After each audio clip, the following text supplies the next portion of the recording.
Hi everyone, my name is Hayley Hartwell and I am the founder of Hartwell Healing as well as Cambo Essence. I practice in being a self-empowerment facilitator, and the purpose that I am here is basically to help everyone on their journeys and help them attain their highest potential, help them fulfill the purpose of why they've incarnated into this planet at this time. And that work can vary from doing mindfulness practices, doing physical detoxes, and obviously working with emotional issues or spiritual issues that obviously are creating some form of energetic blockage or blockages that prevent you from obviously attaining your purpose.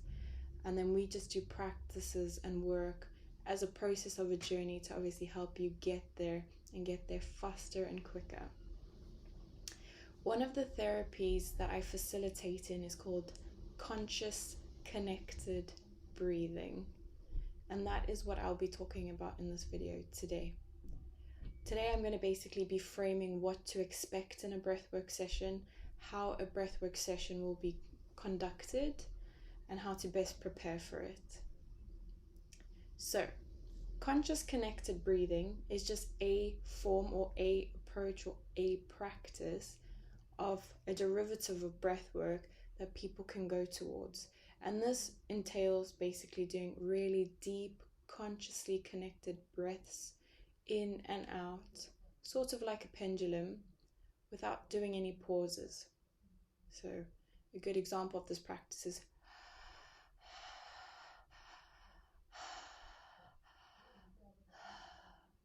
if you actually watch animals, being it your cat or your dog or both, you'll actually notice that they don't pause in their breathing. This is a real bad habit that we've developed as humans, and this can be or have resulted from various reasons essentially, whether it be that you've been raised incorrectly and you've observed incorrectly. Perhaps it's been stress. The most common one is trauma, where you freeze and then you basically engage into shallow breathing. And perhaps also that you may have a physical illness. So there's really a lot of different reasons on how we get there, but the practice is now of training ourselves how to do this consciously, fluidly, and taking that from the practice into your day-to-day life and incorporating it 24/7. Right. So within a breathwork session, a session is usually conducted within 1 hour, but of that hour, 10 minutes is spent talking about the framework, of which I'm doing now, and then 40 minutes will be conducted actually doing the actual breathing session or the breath session, which is 40 minutes, and then you have another 10 minutes for integration time. So either people can express what they've gone through, maybe they want to just obviously comment on practices or compare to sensations that they've had, or share just any visualizations or experiences or memories or processes that may have come up that may be valuable to share with the group. Because usually when people come to a group together, there's a very powerful energetic connection that brings you all together, and there's some harmony and some shared dynamics that may be quite profound to share with each other that can help you each on your own process, because we are at the end of the day just a reflection of each other, a mirror of each other. When you attract someone into your life, it's because there's something there that is mirroring maybe an unresolved or still a charged emotion that needs resolution. And that's really the purpose of being a human at the end of the day, because what we are here to do is basically learn lessons. And if we don't learn the lesson now, it's going to show up in another way, in another person, in another dynamic, in another scenario. Yeah. So what is really powerful to explain is that always in a session of healing, that the safe container gets created. It's a safe space.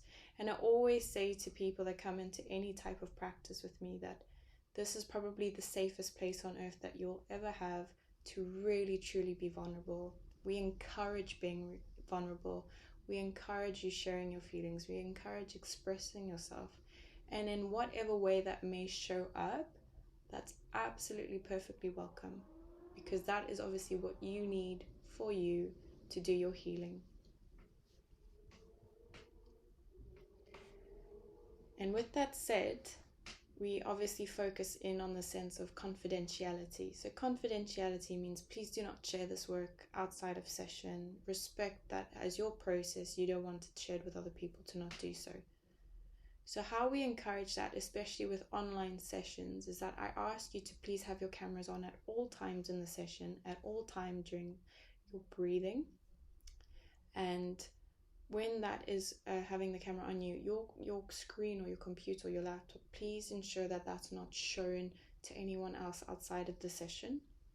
And I also ask that if you can wear headphones for your session, as this helps improve the quality of sound from the music that you'll be listening to, as well as my prompting, but also to ensure that safe containers maintained with the sense of confidentiality for other people in their processes, so they feel safely held and they know that they safely can be vulnerable as well. In session, you can either do the session sitting as a meditational practice, or you can lay down. I certainly encourage to lie down. I think it's better because then I feel that the process can take you a lot deeper. Because there will be a drastic change of oxygen levels in the body, you may experiencing feeling a little bit cold. So good to have a blanket, maybe have a jumper on, socks, whatever you may need to obviously keep you warm. So it's good to have a resource nearby. So sometimes people, that may be some teddies, that might be a pillow, that might be something of comfort, that might be a totem or an amulet or something of the sorts, as well as just your basic sense of your hands for your heart, or maybe your hands on your belly. It's also really good to have some water nearby for after the session, as well as a journal, so you may jot down any experiences or sensations that may have come up. I find it's very profound to track your journey, especially when you're going through transformation and healing, because you don't really realize how much you've transformed until you have a really like a good gap of hindsight to reflect upon. So within this breathing session of 40 minutes, I will be playing a playlist that will start sort of mildly and it will work its way up, building momentum. We will work our way up to a peak song, and that's where you'll be encouraged to really increase the breath, go with it. And then we'll come down and slowly build our way down. This will be done through using open mouth breathing, and I'll demonstrate this for you now. So the idea is to loosen the tension in your mouth or in your jaw and hang your mouth open as far and as comfortably as possible. You don't want to maintain any tension because that won't be great for your session, because you'll be focusing on that. So open as far as possible and just try inhale profound amount of air and exhale just as equally. So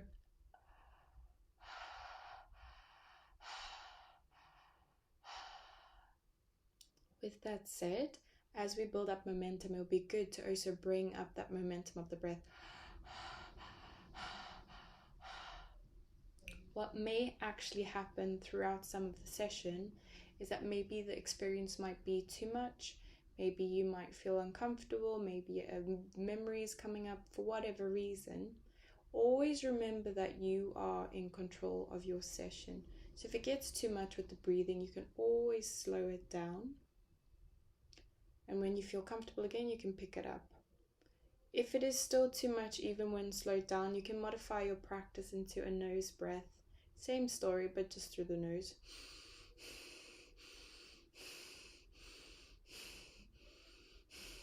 And using the analogy of waves of the ocean, you're just in a circular motion, in and out, with no pauses. Obviously, to partake in a breathwork session, we need to ensure that you are not contraindicated.